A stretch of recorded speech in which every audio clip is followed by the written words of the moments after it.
একটা নৃতাত্ত্বিক বিবর্তনের ধারায় আমরা এই জাতি জন্ম নিয়েছি, যে কারো কোনো পাতানো ফাদানো কোনো বয়ানে পা দিতে আমরা চাই না। আলোচনা এটা নয় যে কে আদিবাসী আর কে আদিবাসী না। আলোচনা হচ্ছে এটা যে আমাদের দেশে যেহেতু কোনো অভিবাসী এসে দখল করে নাই, আমরা আমাদের দেশের অ্যানথ্রোপোলজিক্যাল ইভলিউশনের মধ্য দিয়ে আমাদের জাতি গঠিত হয়েছে। একটা নৃতাত্ত্বিক বিবর্তনের ধারায় আমরা এই জাতি জন্ম নিয়েছি। এখানে নৃবিজ্ঞান বলে যে আমরা অস্ট্রোয়ানরা এখানে আসছি, আমরা দ্রাবিড়রা এখানে ছিলাম, আমরা মঙ্গোলিয়ানরা এখানে ছিলাম, এবং এর সংমিশ্রণের মধ্য দিয়ে হাজার বছর ধরে এখানে তৈরি হয়েছে। পরে এরিয়ানরা আসছে, এবং আমাদের এই জাতি গঠনের ক্ষেত্রে এই কাঠামোটা সম্পর্কে আমাদেরকে সমাজবিজ্ঞান এবং নৃবিজ্ঞান আমাদেরকে ধারণা দিয়েছে, এবং প্রত্নতত্ত্ব আমাদের এই বিজ্ঞানের সিদ্ধান্তকে অনুমোদন করেছে।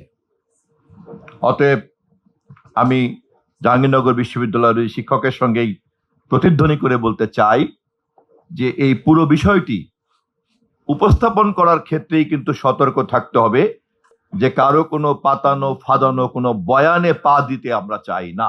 বাংলাদেশের জনমিতিকে বুঝতে চাইলে পরে অভিবাসীদের চশমা দিয়ে কিন্তু এই জনমিতিকে দেখা যাবে না। বাংলাদেশের জনমিতিকে বুঝতে চাইলে পরে অভিবাসী মনোযোগ দিয়ে এই জনমিতিকে বোঝা যায় না। In the heart of the city rises a destination built for greatness. International Convention City, Bosundhara. Life takes a new course. এই জনমিতিকে বুঝতে চাইলে ন্যাচারালাইজেশনের যে ইভলিউশনের ধারা, সেই ধারা সম্পর্কে সমাজবিজ্ঞানের যে মৌলিক জ্ঞান তা আমাদেরকে অবশ্যই রাখতে হবে, আমি আর কথা বাড়াবো না।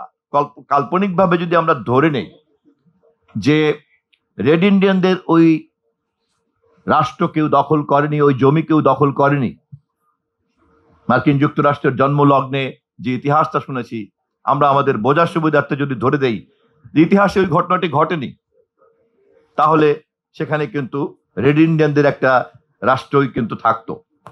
আমরা যদি ধরে নেই অস্ট্রেলিয়াতে এই ধরনের দখল প্রক্রিয়ার প্রশ্ন আসেনি, নিউজিল্যান্ডে এই ধরনের দখল প্রক্রিয়ার প্রশ্ন আসেনি, তাহলে আজকের এই প্রশ্ন আসতো কিনা এবং এখনকার সভ্য প্রতিষ্ঠান আইওলোকে এই কথা বলতে হতো কিনা, তা কিন্তু একটা প্রশ্ন থেকে যায়।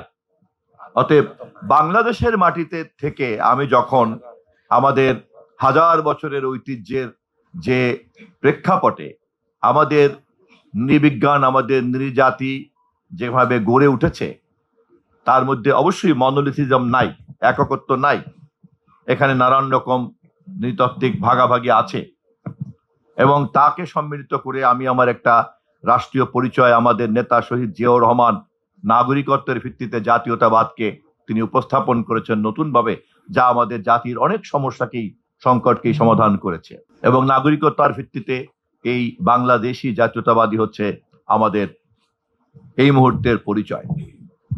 এই পরিচয় যদি কারো কোনো সংকট তৈরি করে থেকে থাকে, তাহলে তারা যে কারণে নতুন নতুন কৌশল অবলম্বন করবেন, তার মধ্যে এই অপ্রয়োজনীয় বিতর্ক কিন্তু একটি কৌশল হয়ে উঠতে পারে। আমি অনুরোধ করব চিটাগং হিল ট্র্যাক্টস রিসার্চ ফাউন্ডেশনকে যে ভবিষ্যতে এই ধরনের আলোচনাতে অংশগ্রহণ করার ক্ষেত্রে এই অপ্রাসঙ্গিকতাকে ঠিকভাবে তুলে ধরলে ভুল বয়ানের বিপরীতে সঠিক বয়ান উপস্থাপন করার কাজটি Chittagong hill tracts research foundation করতে পারবে। শেষ করছি এই কথা বলে, সঠিক প্রশ্নের সঠিক উত্তর দেওয়া যায়, ভুল উত্তর দিলে তা সংশোধন করা যায়, কিন্তু ভুল প্রশ্নে উত্তর দেওয়ার জন্য নিজেকে যুক্ত না করাই ভালো। ধন্যবাদ সবাইকে।